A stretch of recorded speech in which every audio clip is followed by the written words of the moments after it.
Okay, this is going to be a quick review, and I promise I'll try to make it quick. Quick review of No Mercy from NXT 2025. And if you didn't see it, congratulations to Ricky Starks from AEW, now going by Ricky Saints. Ricky Saints actually wins the NXT Championship.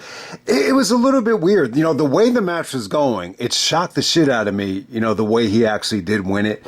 I would definitely say that was the match of the night, but not a great show. I don't think this was a great show from top to bottom. I think it was okay. I think it was pretty good, but we're going to get right down to it, man.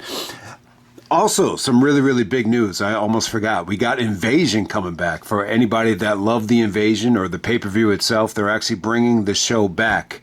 Unfortunately, it's just for an NXT special on television right before Bound for Glory. But you're going to get two, NXT versus TNA Survivor Series matches on that show right before Bound for Glory. So if you love the Invasion, maybe I'll give you a little bit of nostalgia, but I doubt it. We're going to get right down to it, man. Tavion Evans actually taking on Josh Briggs to open up the show.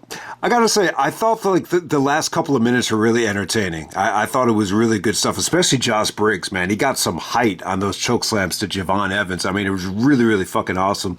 But I got to say, with Josh Briggs, one of the best jobs I've ever seen, you know, in recent memory of someone just totally giving up on trying to connect with the fans. Like, you could just tell it definitely has gotten to him, and he's just like, fuck it, I'm not even going to try to connect with fans or podcasters, that type of thing. So I thought the beginning was a little bit rough, but last couple of minutes were pretty damn entertaining. You know, one of the better things of the night. And next up, you had Ruca actually taking on Jaida Parker for the Speed Championship. If you haven't seen Speed, I believe it's actually on Twitter. So yeah, the good thing about this was it was a 5-minute sprint, 5-minute time limit. I wasn't a big fan of the ending with Lash Legend coming out, but I think Ruca is a hell of an athlete. But this was cool because of the time limit. I just thought it felt fast paced and entertaining for the most part. And next up, we have the Weaponized steel cage match. You have Jordynne Grace taking on Blake Monroe, formerly known as Mariah May. I think it was okay. A little bit disappointing, man. A little bit disappointing. The finish was cool, but it was the type of finish where, Blake had to kick out of it for this really to hit the next level. I just felt like they had more in the tank. Still good stuff, though. It was unlike anything I've ever seen, though. It's almost like a House of Fun steel cage match. Every single weapon, I swear to God, was pink. So that was kind of funny. And, Jordynne Grace ended up getting a haircut here. It almost felt like a hair versus hair match without the stipulation even of being attached to it. But, Jordynne Grace does go over. I thought it had some great moments towards the end, but for the most part, Blake Monroe pretty much controls most of the match by handcuffing Jordynne Grace to the ropes and, cuts her hair off and all that stuff. So the beginning of it was, but, the ending was cool. I just felt like, needed to kick out of that finish to get this thing to the next level. Solid match, but a little bit disappointing considering how good both girls are. And next up, we had Ethan Page actually going over Tavion Heights for the NXT North American Championship. Tavion Heights changed his ring attire, different colors, away from the Kurt Angle ring attire. So trying to get out of Kurt Angle's shadow, obviously. Actually, they talked about how he was training with the Great Muta in Japan. So that should earn him some points in the True Slayer playbook. But yeah, I thought Ethan Page, another great performance from him. I just think his fundamentals and his heel work and his control, the control segments were just great here for the most part. But, Tavion, I would just say this, hell of an athlete. I just think he definitely needs to work on his fundamentals.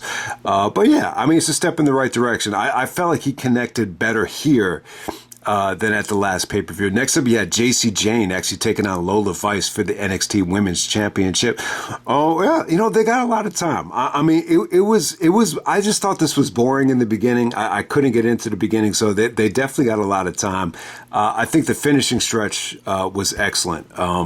For the most part, I would say this about Lola Vice. I think she's got a great look. Her family was out there. She really is like a female version of, Speedball Mike Bailey. I mean, very similar in terms of the tornado kicks and the move set, the rapid fire kicks as well. But Jacy Jayne, good heel performance, a little bit boring in the beginning. She really reminds me a little bit of Rhea Ripley in terms of just maybe a little bit more of an evil version of Rhea Ripley. The interference at the end with the near 10 count. Someone came out in a hoodie and attacked Lola, and she was able to get back into the ring. And then Jacy puts her away. I thought that finish was awesome, though. So definitely check it out. And then we have Femi actually taking on Ricky Saints for the NXT Championship. A good match. Not quite great. You know what? Femi is still a babyface. I'm going to assume here. So they take the NXT Championship off of him, which is a little bit baffling. I think maybe more of the reason is, it opens the door up for him to do something, with the TNA people at Bound for Glory, TNA wrestlers at Bound for Glory. So that's probably why they took it off of him. But, the way the match was going, though, it felt like the fans were really more pro Femi. They were chanting, Oba's going to kill you. I just, you know what? I got to say this about Ricky Saints in the video package. Like, it really felt like, the package, it felt like the kind of video package where he was going to win the championship, but it just didn't feel like the kind of match that he was going to win the championship just by the way the crowd was reacting here. But overall, I love the video package. You get to see Ricky as a kid with the Intercontinental Championship. It's really an awesome moment, especially when you remember that, like, Ricky's last biggest match before this was MJF at Winter is Coming. He came up short there. It feels like he came up short a lot of different times, maybe with Hobbs in the main event of Grand Slam. That was a huge match for him as well, but he delivers this time. Ricky actually wins the NXT Championship. There were some awesome moments here. There was really some awesome counters from Ricky on the announce table. The shot that Oba hit Ricky with on the ring apron, I don't know what the fuck that was, but it sounded like he smacked him with like a jar of mayonnaise. I don't know what that was, man, but the ending, it was a little bit weird. I got to say, for the most part, the fans were really into Oba. I can't say, it just didn't feel like the underdog, hot environment for Ricky that I was envisioning here. But at the same time, he was able to hit like 1 million DDTs on Oba to really get this done. He hit a lot of them. And the last DDT actually got the job done. And I got to say, there were some awesome kickouts from Ricky. So, you give him credit. The match still had like a lot of great moments. So Ricky's able to win it. I think it's an incredible story. I was really, really happy for him. I've always been a big fan of Ricky Starks. No doubt about it. He came up short against MJF. I always remember MJF making fun of the Ricky Starks mannerism, and he did a lot of it in this match as well. So yeah, it was a fun match. Congrats to Ricky. I think it really is an awesome moment. And yeah, I mean, look, I know NXT is not for everybody, but you got to see a lot of great talent from AEW, whether it's Ricky, whether it's Ethan Page, whether it's Mariah May, and, they were all able to do their thing here. So, that's NXT's No Mercy, 2025. And I'm out. All right.